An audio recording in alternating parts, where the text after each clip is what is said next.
E agora a gente está recebendo o Giovanni, o Palhares, aqui representantes da CETRANS. Primeiro, bom dia, obrigado pela participação de vocês, viu? Bom dia. Eles vêm aqui para falar de trânsito, obviamente. Nos últimos dias, a gente tem mostrado aqui no nosso Primeira Hora vários flagrantes impressionantes. A gente está falando, às vezes, de outro assunto, de saúde, de educação, e são vários flagrantes da irresponsabilidade. A gente vai comentar um pouquinho a respeito disso, falar um pouquinho de multa, de fiscalização, mas antes vamos dar uma olhada nos flagrantes que a gente separou aqui, a gente vai assistindo junto aqui. Olha só, essa situação aqui foi durante um link ao vivo, o veículo parado lá numa escola, no Hermes Vezaro, em Cascavel, em cima da faixa de pedestre, ali o motociclista que saiu por cima da calçada. Essa aqui foi emblemática, viu? O motociclista sem capacete, olha só, durante o nosso ao vivo, quase atropelou nossa entrevistada aqui, ficou até assim porque a gente separou um pouquinho a imagem, uma criança passando pela calçada, ele de chinelo, sem capacete e andando pela calçada, viu? A nossa equipe desviou, ficou um pouquinho escondido e depois ainda seguiu pela Jorge Lacerda, também com o veículo assim, em alta velocidade, sem capacete, usando chinelo, que também é um perigo para todo mundo. Olha a criança, até a criança, olha ali.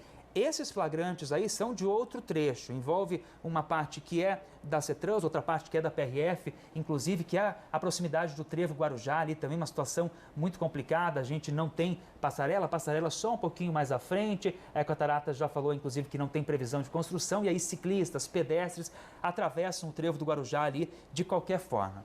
Para a gente poder conversar um pouquinho sobre isso. Palhares, acho que eu começo falando contigo.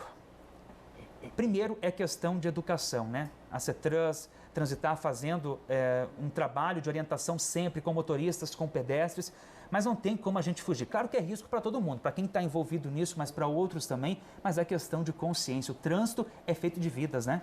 Isso mesmo. O que a gente percebe é a questão da pressa. Hoje a pressa na questão afeta o comportamento. É comprovado que essa síndrome da pressa atinge 35% dos brasileiros.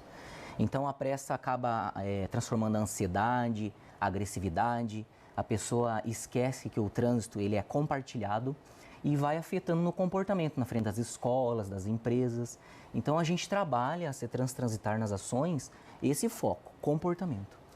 Giovanni, para a gente falar um pouquinho também a respeito dessas situações, esses flagrantes que a gente viu, foram inúmeros nos últimos dias. Próximo à marginal da 467 também, motorista andando na contramão. Algumas dessas imprudências que a gente viu aqui. Essa aqui, por exemplo, o que falar de uma situação como essa? Motociclista de chinelo, sem o capacete, andando pela Jorge Lacerda e depois ainda indo pela calçada com pedestre por ali.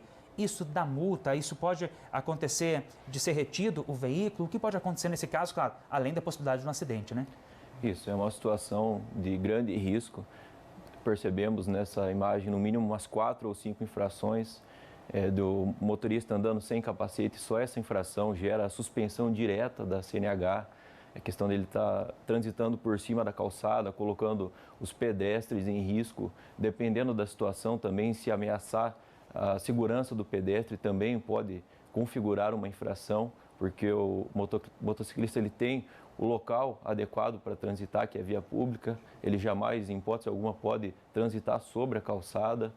Também o fato de transitar com o veículo com o chinelo, às vezes precisar pisar em algum dos pedais, podem não conseguir frear a tempo. E, claro, sobretudo, prezamos sobre a segurança no trânsito. Quando falamos em infração, é apenas uma penalidade para aqueles que não cumprem. Mas o que vem em primeiro lugar é a educação, e é por isso que nós trabalhamos com a fiscalização. É para aqueles condutores que não obedecem à educação de trânsito. Palhares, a gente viu aquela outra situação também lá próximo ao colégio, a escola Hermes Vezaro, na região do estádio ali do Santo Onofre também. Naquela situação, e foram várias outras, motorista parando em cima da faixa elevada, quanto a gente pediu para essas faixas serem colocadas, e agora que a gente tem os motoristas, os pedestres, as crianças atravessam fora da faixa, os carros estão estacionados um pouquinho mais atrás, a gente não consegue ver na imagem aqui, na contramão também. Então não adianta a gente ter investimento se a gente não tiver essa conscientização, né? E isso é para todos, a gente muitas vezes fala, parece que é só para o motorista, para o pedestre também, para o ciclista também, né? Nós fizemos um investimento com 28 faixas elevadas na frente das escolas municipais, inicialmente. O projeto ele é amplo E trabalhamos a educação para ensinar os pais, os alunos, os funcionários, é muito importante, os professores e os funcionários das escolas darem um bom exemplo, porque eles são referência dentro da escola. E nós sempre trabalhamos os pais. A família é muito importante na questão aí do ensino, né? A gente sempre fala a questão da educação, vem de casa.